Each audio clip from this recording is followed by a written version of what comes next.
soy yo el acusado quien tendría que juzgaros.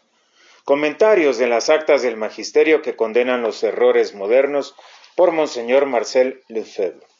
Segunda parte, documentos pontificios sobre el liberalismo.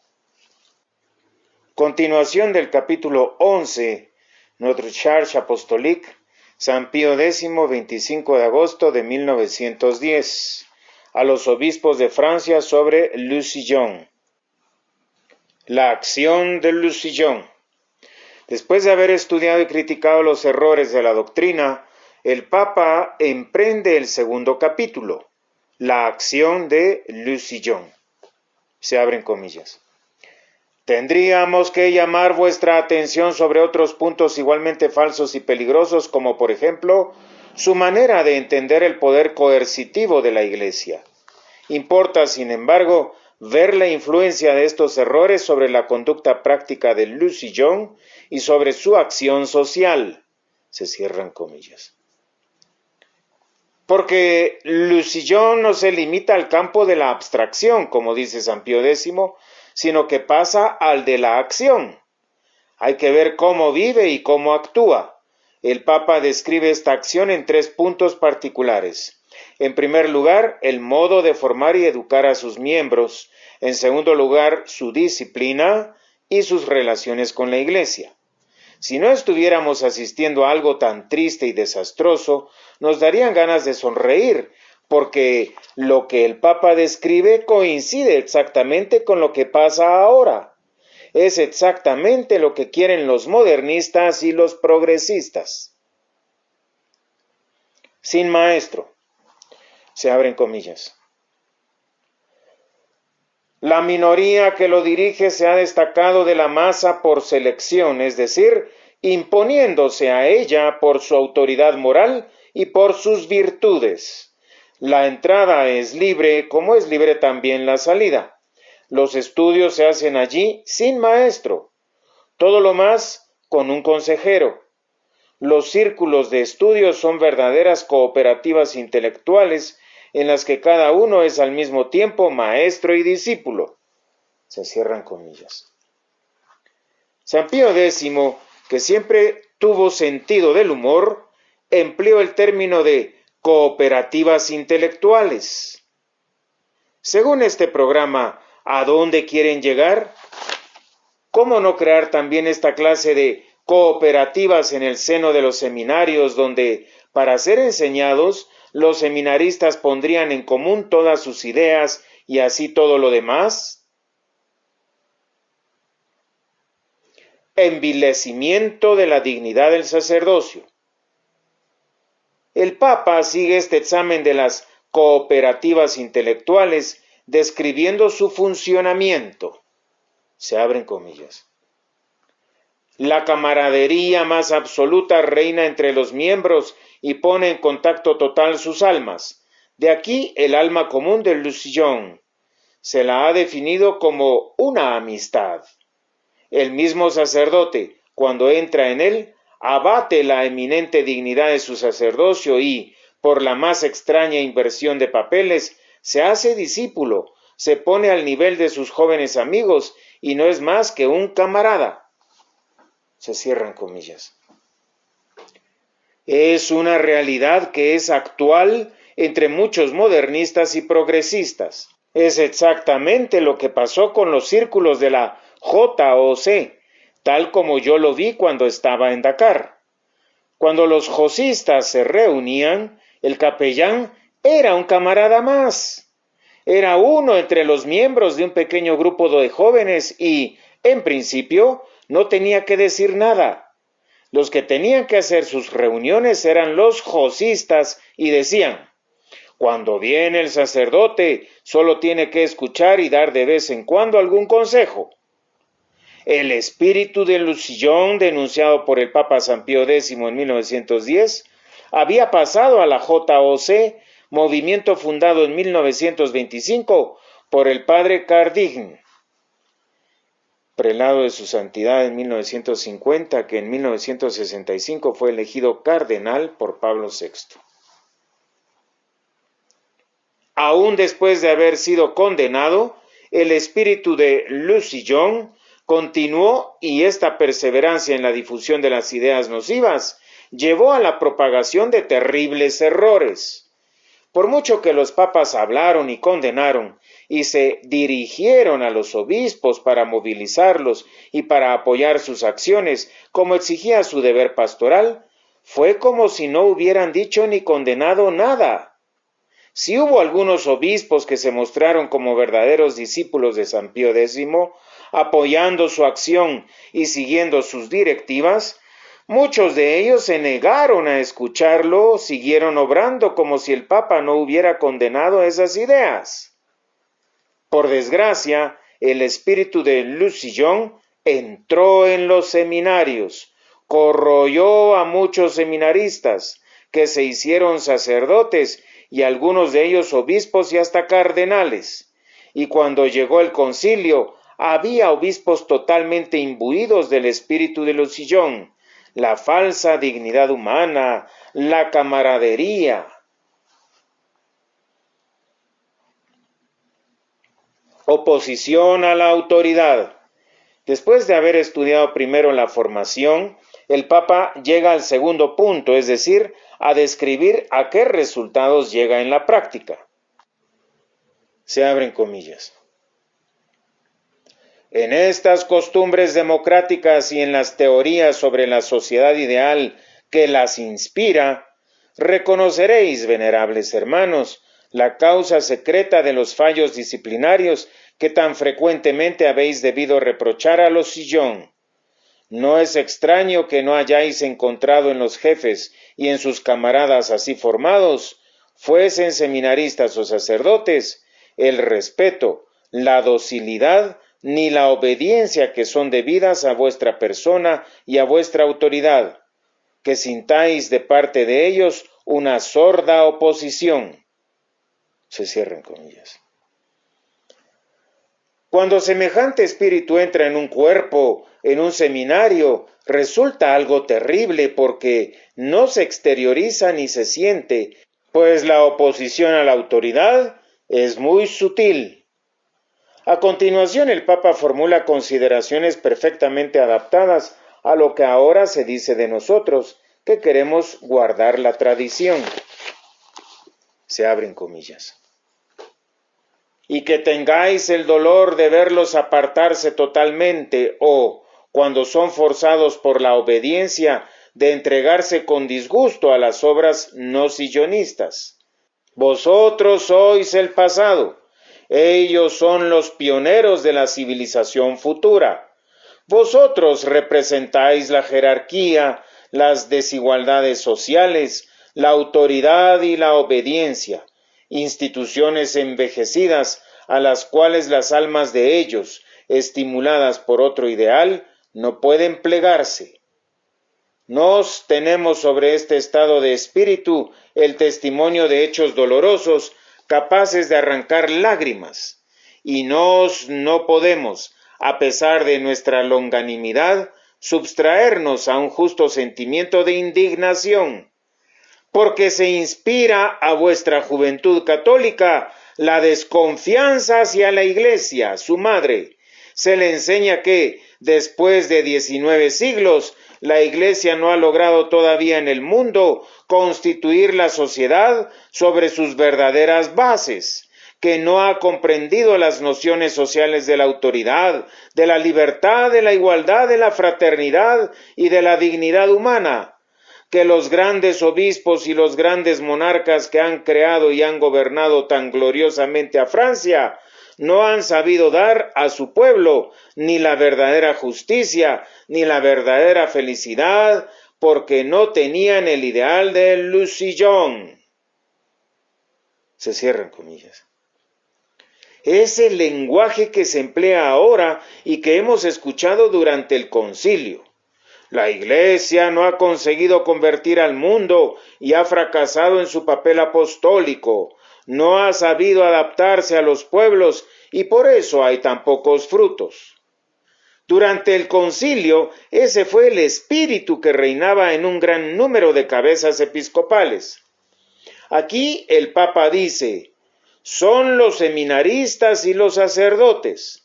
Pero esos seminaristas y sacerdotes se convirtieron en obispos y durante el concilio se vio que eran muchos a los que había conquistado este funesto espíritu. No quisieron ver ni aceptar la situación de la Iglesia, ni que las dificultades del apostolado existían y siguen existiendo, y que había que remediarlas. Ya en esa época empezaban a escasear las vocaciones. Los sacerdotes tenían cada vez menos influencia en las familias y en los niños. Al ver que su apostolado no rendía como querían y que, a pesar de sus esfuerzos, las familias desaparecían de la parroquia, se apoderaba de ellos cierto desánimo. Los jóvenes se iban a los clubes o las asociaciones deportivas, etc., y así se vaciaban sus iglesias. Buscar las causas. ¿Qué debían haber hecho? Tendrían que haber reflexionado: ¿a qué se deben estas cosas? ¿De dónde viene esto? ¿Cuáles son las causas? Ya lo sabemos. La persecución que sufre la Iglesia desde hace 4 siglos de parte del protestantismo. Es también el resultado del laicismo que entró en las escuelas del Estado. Al ganar terreno, el laicismo poco a poco, en realidad, se extendió el ateísmo. Por fuerza en tales condiciones, el ateísmo no podía sino ganar más adeptos.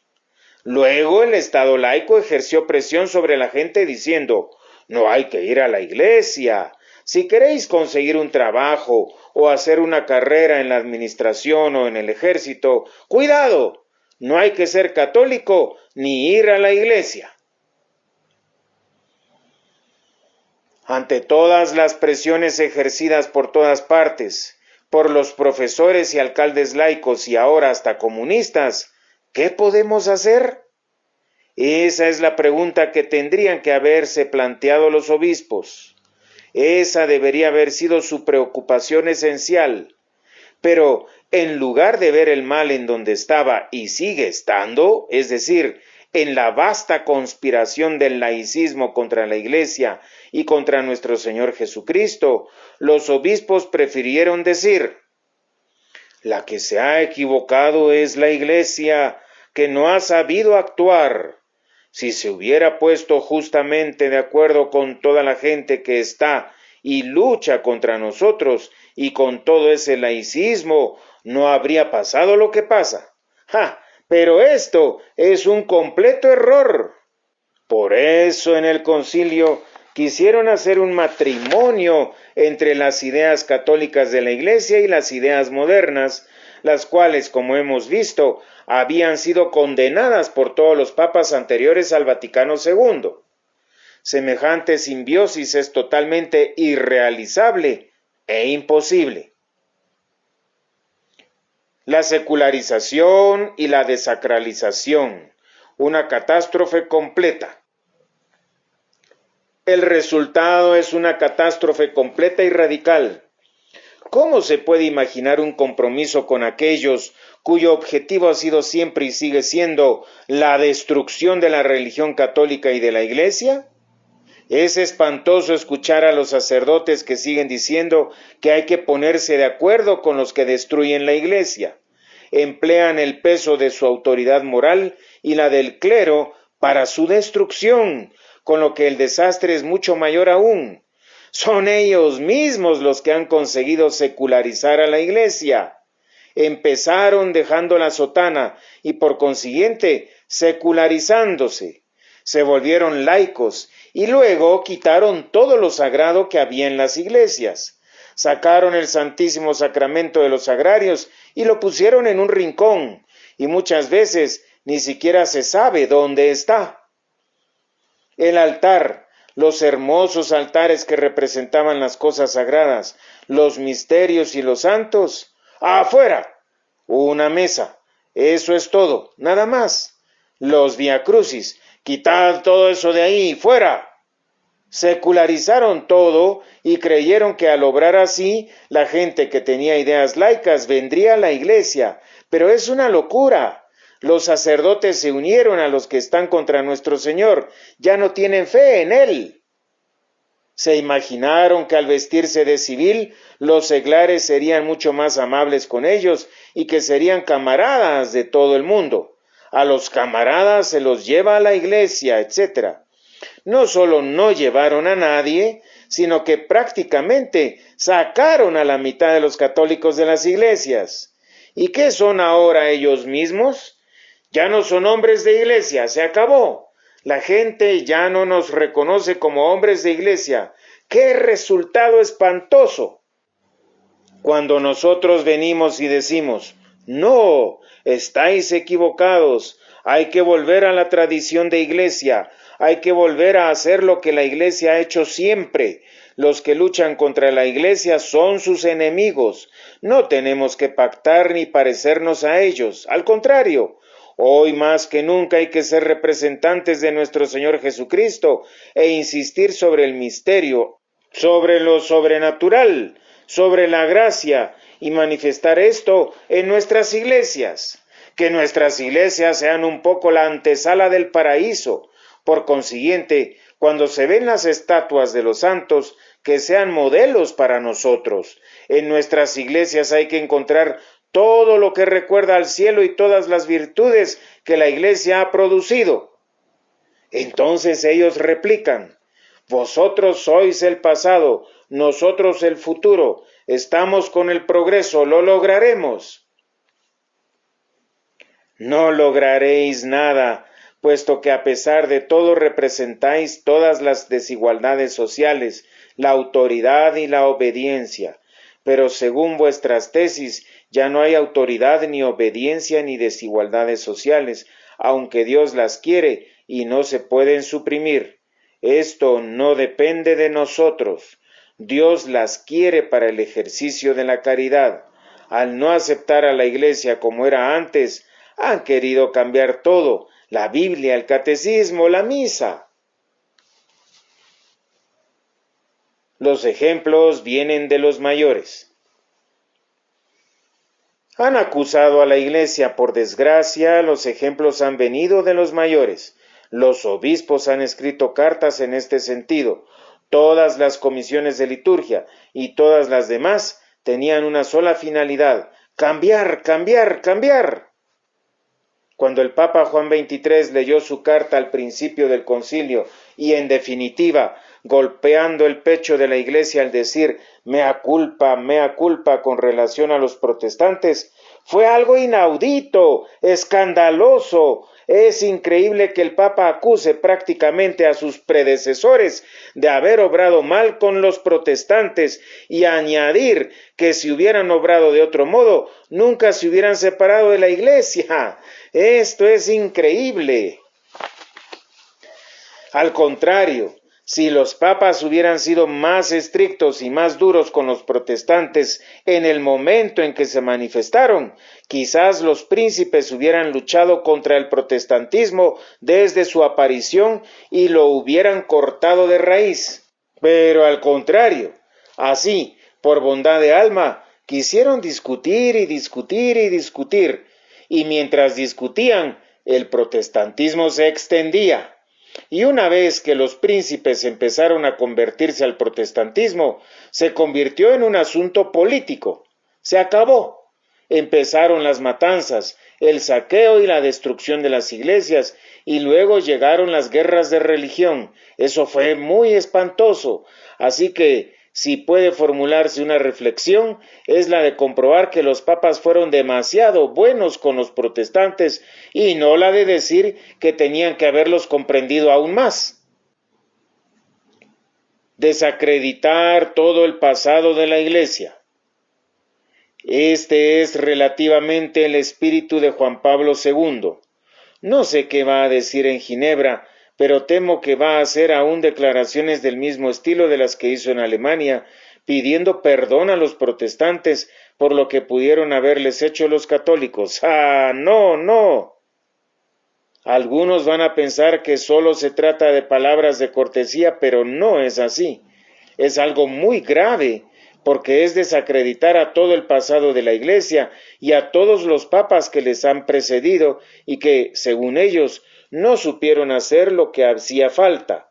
La Iglesia no supo ejercer su apostolado como hacía falta. Emplear semejante lenguaje supone una gran responsabilidad. Esto coincide exactamente con lo que San Pío X decía sobre lo que Lu Sillón enseñaba a sus miembros, es decir, se abren comillas. Después de 19 siglos, la Iglesia no ha logrado todavía en el mundo constituir la sociedad sobre sus verdaderas bases, ni ha comprendido las nociones sociales de la autoridad, de la libertad, de la igualdad, de la fraternidad y de la dignidad humana. Se cierran comillas. Ahora los progresistas no solo sostienen cosas parecidas en la política, sino más grave aún, en el tema del apostolado. Se abren comillas. La Iglesia no ha sabido dar una solución al problema social.